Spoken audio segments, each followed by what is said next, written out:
Hi, my name is Amy, and I'm a registered social worker practicing in person and online in Vaughan, Ontario.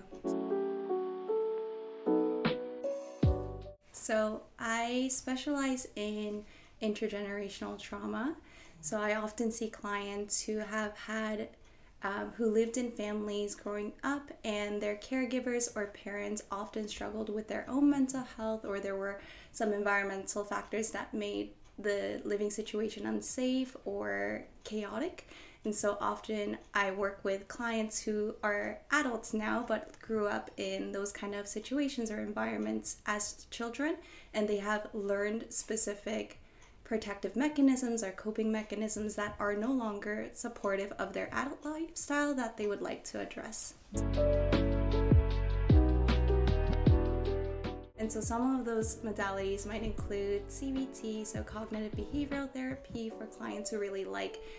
very practical solutions and like homework. I also like to use acceptance and commitment therapy, which incorporates some of the mindfulness piece that I really like to use. Emotion focused therapy.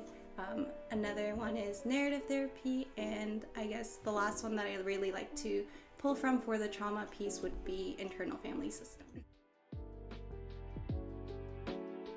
Through seeing the presenting problems through that intergenerational trauma lens, it's a lot less blaming because we're not placing the blame on a specific caregiver or a specific person, but really understanding that, hey, like this is like a very pervasive family concern that has been passed down for generations, and so we really like to include some of those, open up the space to include those conversations so that it's much more complex and less blaming and judgmental towards the problem, as well as our family members who we still care about a lot of times, but maybe they did the best that they could, but maybe weren't able to meet the needs that we have. Often the clients that I tend to work with come in with presenting concerns regarding not being able to recognize their emotion, and then having a flood of overwhelming emotions and not being able to regulate it. And often that comes from having not much emotional validation, as well as emotions being talked about except for happy and smiling. And I think that also speaks to a lot of the intergenerational piece. Parents often, there are parents who did not grow up having their emotional needs met and emotions validated, hence they don't know how to meet the emotions of their children as well as validate and talk about. And so I think a lot of the work that we do is understanding and naming emotions, understanding how it feels in the body, and what do we need to regulate.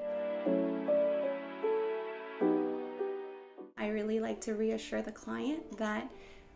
having these emotions is very valid, and it's not judging or blaming your parent, because there's a lot of guilt that comes with talking about these